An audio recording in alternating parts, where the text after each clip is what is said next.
Hello, my friends, and welcome back. Thank you very much for being with me again today. Have you heard the United States of America, France, Great Britain, Germany, Italy, any of these weasel countries, Australia, let's lump them in because they're part of the good people here. Have you heard any government of these kind of countries calling for, mediation, stop, ceasefire, and mediate? Let's talk, negotiate. Have you heard them? Maybe they would have said, well, that's not good that they defend themselves. Yes, eventually this cannot be solved like that. But none of these countries said, you know what, stop that, Israel, we're going to mediate or anything like that. Well, I tell you one country, which is an important country, who said, yes, we're going to mediate. We have to. We're going to get and try to stop all this bloodshed over there. And that is Russia. Yeah, I know, Russia, the ones that actually killed the Ukrainians in Ukraine in an unprovoked war. I know how the narrative goes, so let's put science fiction to the side and let's focus on this article. So this article comes from Sputnik. Obviously, these guys lie all the time, unlike the American media, which is the gatekeepers of the truth. Russia is ready to mediate in Palestinian-Israeli settlement, Putin says 2 hours ago, today being what, the 13th of October 2023. Well, from the very beginning, I tell you that it's a nice try, but that's not going to happen because Israel will not be satisfied until it does this with Gaza. Gaza, in a process, destroy, if they can, part of Hamas. The key word is part, because Hamas is not going to be eradicated just because you destroy Gaza. But anyway, these guys don't understand. These guys don't understand when they talk about, and I'm not trying to defend any kind of ideology, but it's a fact. People act because they believe in certain things. So the more they believe in that, you can kill the person, you can kill, but you can't kill the idea. Our idea could be negative, or could be positive. So even if it's negative or positive, it works with emotions. And when the emotions are high, what are you going to do? The idea is going to be passed from father to son to grandson and so on. So you can kill the father, but the son will already have the same one. Plus the fact that his father, who he believes in him and he loves him, was killed by those guys. So it's going to be an add-on.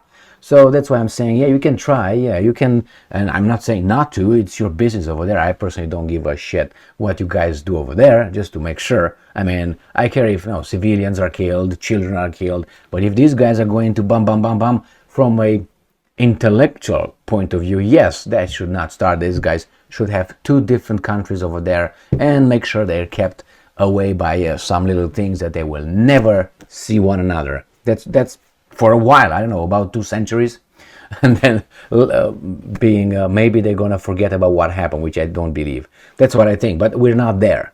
So we can't stay here and cry empathetically about it without doing something. So you have to do something, and then yes, well, if you leave yourself to be weak, then you're going to be weeping and act according to your feelings, and feelings are very subjective. And being very subjective, you can't create policies based on feelings and this kind of empathetic, as I said, things that you feel about something and someone. So let's go back to these guys. So yeah, Russia will try to do that, but it's not going to be allowed. You'll see. On October 7th, the Palestinian group, not terrorists or anything like that, Hamas launched a surprise large-scale rocket attack against Israel from the Gaza Strip, prompting Israel to declare a state of war the following day and launch retaliatory strikes. Russian President Vladimir Putin said at a meeting of the CIS Council of Heads of States that Moscow is ready to mediate in the Palestinian-Israeli settlement. Well, Russia is, to say the least, average, relationship with both sides, so he's not perceived as a bad dude by the Israelis, not perceived as a bad dude by Palestinians, Hamas, or whatever. The problem is this: Israel is in no mood of negotiating with anybody. They want to fuck them up. That's what they want. And after they do that, then they say, okay, now we are going to do this. They're not going to negotiate. They're going to say, we are going to do this. We are going to do this. And they're going to work like this.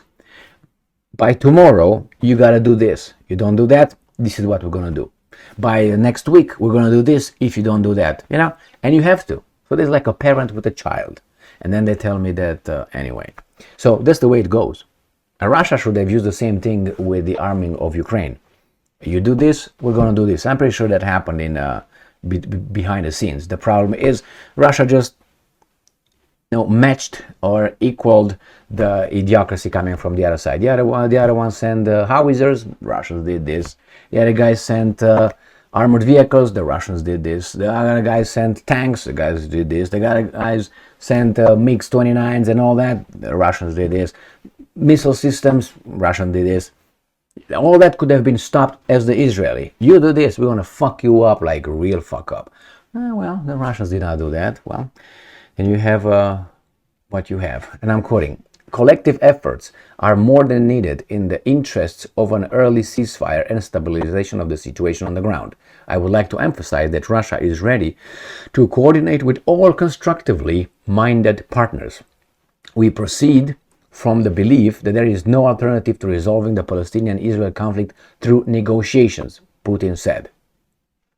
That's what you say, but passions run high. Just listen to what the American politicians say, like, for instance, that idiot Haley, candidate Haley, whatever her name, Nikki Haley, and Lindsey Graham, senator of South Carolina, I think he is. Just go, or she is, I don't fucking know what that weasel is. Just check it out. I made a video yesterday on their statements. Their statements are Nazi-like. Exterminate, eradicate, and flatten the area, or the land. What does it tell you?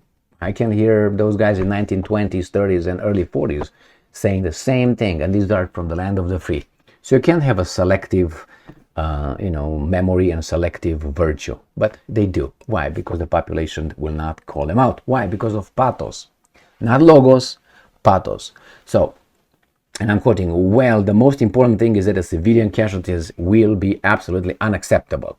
The main thing now is to stop the bloodshed, end quote, Putin said. Well, I know the Western countries with their propaganda will say, well, look what you do in Ukraine, my man. What are you talking about? You're talking blah, blah, blah, blah, blah, blah. Okay. And obviously Putin blames the United States. The United States attempted to solve the political Palestinian-Israeli problem with the help of certain economic incentive measures. They think if you money, you should have a good life. It doesn't work that way.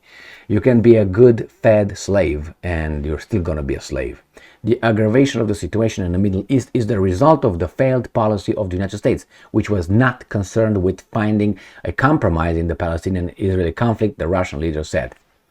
And always the truth is somewhere in the middle, but you can pinpoint failures.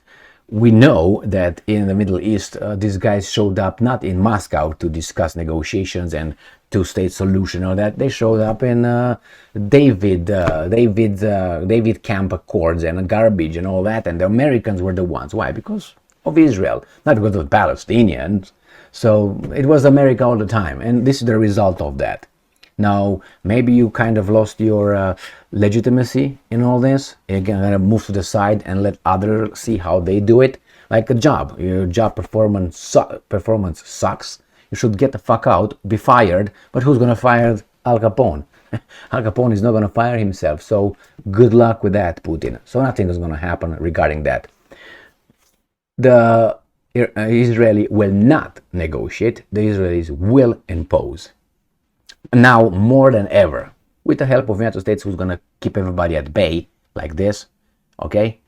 Stay the fuck out until Israel finishes its response. Thank you very much for being with me again today. Stay strong, stay smart, look for the truth, and be just.